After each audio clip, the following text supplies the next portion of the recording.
America went insane over the weekend. That's barely an overstatement. People in their 80s who have lived in the U.S. all their lives said they'd never seen anything like it. This was without precedent in the modern era. A small group of highly aggressive, emotionally charged activists took over our culture. They forced the entire country to obey their will. It all happened so fast and with such ferocity that virtually no one resisted it. We're going to begin tonight in Minneapolis. That's where the Black Lives Matter riots first began almost 2 weeks ago. As the violence there raged, some Democratic leaders in Minneapolis came to a conclusion that didn't, on the surface anyway, make intuitive sense. What their city really needs, they decided, is less law enforcement. In fact, no law enforcement. So they began to demand that Minneapolis, quote, defund the police. Now, the first thing you notice about this idea is how unpopular with the public it is.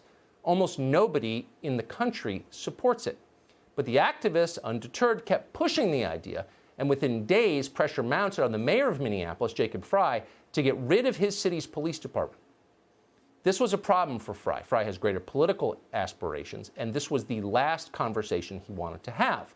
So Frey did his best to change the subject with a mix of manic enthusiasm and feigned empathy. I've been coming to grips with my own brokenness in this situation. No dice. Black Lives Matter, to their credit, wanted a real answer to their question. It was then that Jacob Frey made a fatal mistake. He put himself in a position where he could be asked that question directly. I do not support full abolition.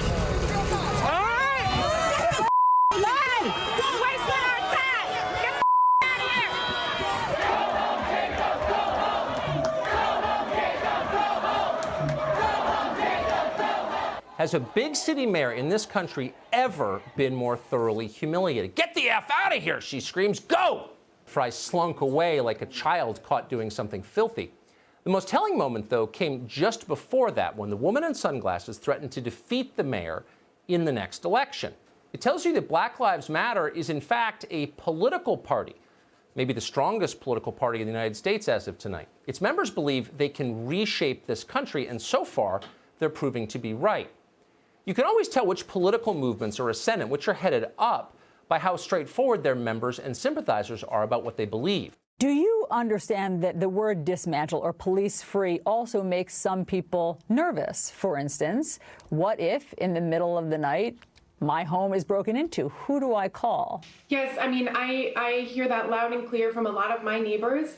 And I know, and myself too, and I know that that comes from a place of privilege, because for those of us for whom the system is working, I think we need to step back and imagine what it would feel like to already live in that reality, where calling the police may mean more harm is done.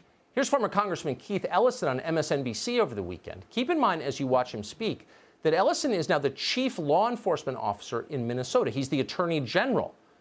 Ellison argues here that it's wrong for police to bring guns to domestic violence calls. We send out people with guns, and they are there to use deadly force no matter what the problem may be. If the problem is sexual assault, we send somebody with a gun. If the problem is domestic violence, we send somebody with a gun. If the problem is somebody in a mental health crisis, we send somebody with a gun. More recently, Ellison endorsed Antifa. Yes, that's all true.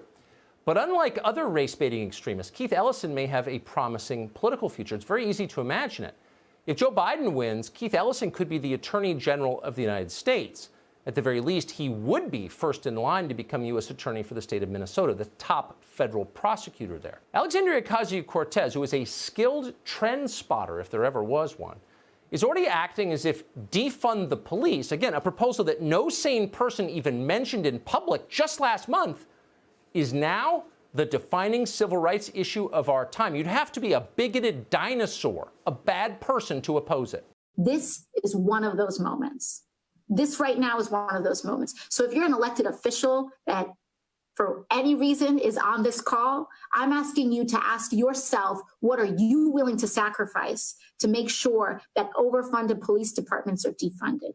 In the future, the left envisions the only people who will have guns are people on their team. And that's exactly what defund the police really means. It means a woke militia policing our cities, enforcing Democratic Party orthodoxy. Partisan law enforcement. And partisan law enforcement, incidentally, is hardly without precedent. In fact, it's the rule in the third world.